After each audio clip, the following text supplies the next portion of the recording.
नमस्कार बंधुरा नवदिगंत चैनल पक्ष থেকে আপনাদের সকলকে জানাই স্বাগতম।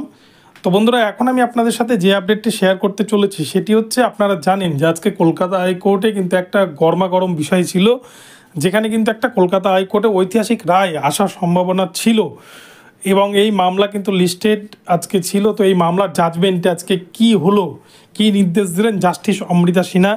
প্রাথমিকের যে কাট অফ মামলা বা রিজার্ভেশন মামলা, যেখানে দেখা গেছে যে একজন প্রার্থীর নম্বর প্যানেলে থাকা প্রার্থী থেকে অনেক বেশি হওয়া সত্ত্বেও তাকে চাকরি দেওয়া হয়নি, এই মামলার কি জাজমেন্ট করলেন জাস্টিস সিনহা আমরা এই ভিডিওতে বিস্তারিত দেখে নেব। তবে তার আগে বলি, যারা প্রথমবার চ্যানেলটি দেখছেন আপনারা অবশ্যই চ্যানেলটিকে সাবস্ক্রাইব করে নেবেন।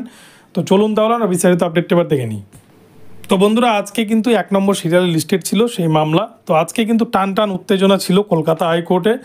যারা 42,949 চাকরি করছেন, যারা 2016 সালে প্রাইমারিতে চাকরি পেয়েছেন, তাদের মধ্যে যেমন একটা টান টান উত্তেজনা ছিল, প্রাথমিক শিক্ষা পর্ষদের মধ্যেও কিন্তু একটা টান টান উত্তেজনা ছিল এবং বঞ্চিত চাকরি প্রার্থী যারা মামলা দায়ের করেছেন, যারা পিটিশনার রয়েছেন, তাদের মধ্যেও কিন্তু একটা টান টান উত্তেজনা ছিল সারাদিনভর।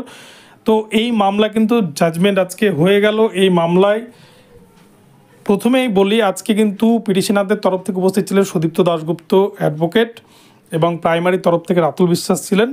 তো সেক্ষেত্রে আজকে জাস্টিস অমৃতা সিনহা তিনি কিন্তু মামলাটিকে ফাইনাল হিয়ারিংয়ের বা ফাইনাল যে জাজমেন্ট সেই পর্যায়ে রেখেছিলেন।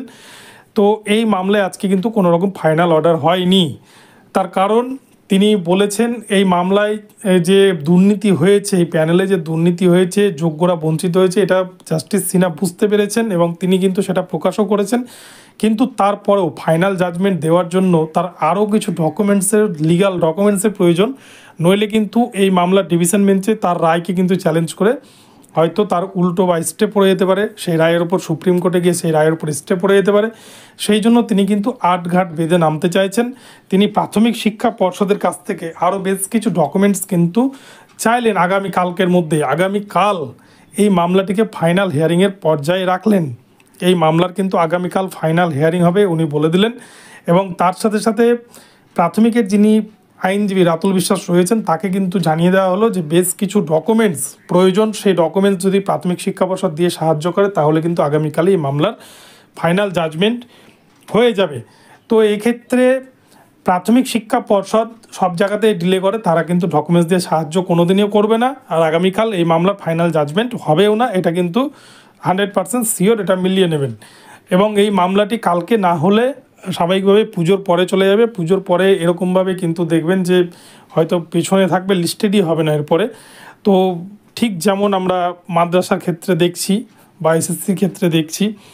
তো এই মামলায় কি নির্দেশ আসে আগামীকাল, প্রাথমিক শিক্ষা পর্ষদ সঠিক তথ্য দিয়ে সাহায্য করে কিনা সেটাই দেখার। তো বন্ধুরা এই হচ্ছে আপডেট। আজকে কিন্তু কোনো রকম কোনো জাজমেন্ট আসেনি। তো আপনাদের জন্য এটুকুটাই রইল।